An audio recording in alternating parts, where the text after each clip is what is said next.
Ini adalah podcast perdana saya, dan saya selalu tertarik untuk membahas tentang masalah-masalah yang pada umumnya sering dialami oleh anak muda. Jadi jika teman-teman tertarik untuk mendengarkan podcast saya, silakan subscribe channel ini dan nyalakan lonceng notifikasinya agar teman-teman tidak ketinggalan video-video berikutnya. Seperti temanya, kali ini saya ingin membahas tentang hidup yang tidak diinginkan.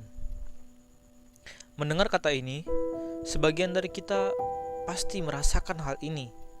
Kita merasa bahwa hidup yang kita alami sekarang ini bukanlah hidup yang kita rencanakan, bukanlah hidup yang kita inginkan.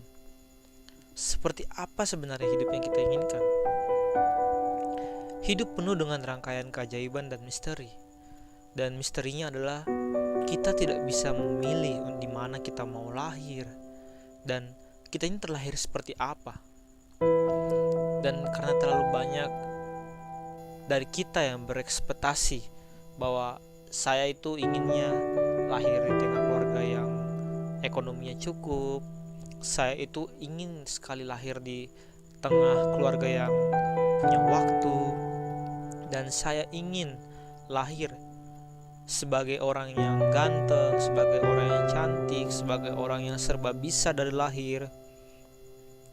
Tapi karena kita tidak bisa mewujudkan hal itu, banyak dari kita yang bertumbuh menjadi pribadi yang depresi, pribadi yang insecure dengan diri sendiri. Dan bahkan tak jarang ada orang yang memutuskan untuk bunuh diri karena tidak sanggup menjalani hidup yang tidak dia inginkan. Dan tingginya angka kematian bunuh diri pada anak muda di Indonesia membuat saya berpikir, berapa banyak orang yang harus menjadi dokter, guru, insinyur, membunuh masa depannya hanya karena merasa keluarganya tidak punya waktu untuk dia, tidak memberikan kasih sayang yang cukup. Berapa banyak atlet, seniman, penemu, ilmuwan membunuh mimpinya sendiri karena merasa bahwa keluarganya ekonominya nggak cukup, merasa bahwa dia nggak mungkin karena uang dari keluarganya itu rasanya nggak mampu biayai pendidikan dia. Berapa banyak calon pemimpin, politikus, dan profesi-profesi lainnya yang harusnya mereka menjadi itu, tapi mereka membunuh dirinya sendiri karena mereka berpikir bahwa fisiknya itu kurang bagus, dan akhirnya mereka menjadi korban bully. Selalu ada saja korban di balik setiap kehidupan yang tidak kita inginkan. Hari ini saya baru saja mengikuti pesta pernikahan dari salah satu kerabat saya, dan ketika saya masuk itu saya lihat gedungnya itu sangat mewah. Saya lihat acaranya sangat wow. Apapun yang disajikan itu serba mewah, dan ada dua sisi yang saya dapatkan dari pernikahan itu. Saya mendapatkan dua sisi kepribadian. Sisi yang pertama membuat saya ingin berpikir untuk bunuh diri. Teman-teman tahu kenapa saya ingin berpikir untuk bunuh diri? Saya merasa seperti, wah, harusnya ini hidup yang saya dapat. Ini loh hidup yang saya inginkan. Hidup yang dimana keluarganya itu serba harmonis, yang kaya, terpandang, berkecukupan. Harusnya ini loh yang saya punya, dan saya gak bisa punya ini semua. Hidup yang saya dapat itu adalah hidup yang saya tidak inginkan. Capek loh saya seperti ini terus. Rasanya gak mampu saya hidup seperti ini. Dan di sisi yang kedua saya merasa bahwa, wah, ini sangat mewah. Saya harusnya dapat seperti ini. Saya harusnya bisa berjuang untuk ini. Saya harusnya lebih semangat untuk ini. Masih banyak hal yang harus saya lalui untuk sampai ke sini.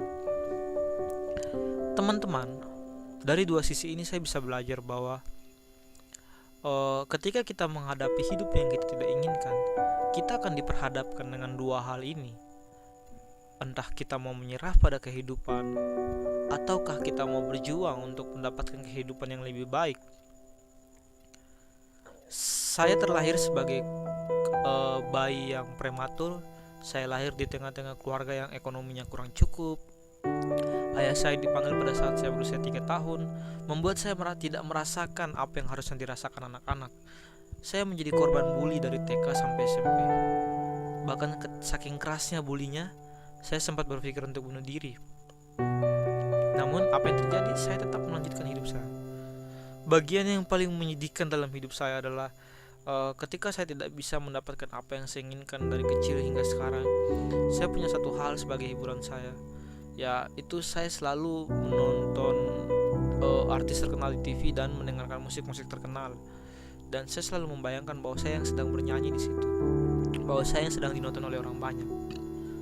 Sangat menyenangkan ketika saya mendapatkan pengakuan dari orang banyak, mendapatkan apa yang saya mau, mempunyai uang yang banyak. Ketika saya membayangkan saya menjadi artis itu. Namun bukankah itu hal yang menyedihkan ya bagi seorang anak muda, menjadikan khayalan sebagai tempat pelariannya dari hidupnya yang keras. Dan saya terus melakukan hal itu setiap hari hingga akhirnya saya berpikir dalam hati saya harus seperti ini terus ya. Apakah nggak ada yang bisa merubah saya? Apakah saya harus terus mengemis pada kehidupan dan menerima kenyataan bahwa saya akan terus menjadi seperti pengecut ini? Dan disitulah saya mulai bangkit. Saya mulai berpikir bahwa emang ini hidup saya. Saya nggak ganteng, saya nggak kaya, saya nggak terkenal. Ya tapi this is me. Inilah aku dengan keunikan yang Tuhan ciptakan. Hingga pada akhirnya saya menerima kenyataan, berdamai dengan diri sendiri, tidak memperdulikan kata-kata orang lain tentang saya. Lalu saya mulai melangkah maju. Saya mencari komunitas-komunitas baru. Saya mulai membuka diri kepada Tuhan, dan saya mendapatkan berbagai pesan moral dari orang-orang yang saya temui. Bahwasannya emang saya selalu mendapatkan hidup yang saya tidak inginkan, tapi itu tergantung dari saya juga mau merubah hidup yang saya tidak inginkan itu menjadi hidup yang saya syukuri, atau terus terpaku pada kehidupan itu sendiri.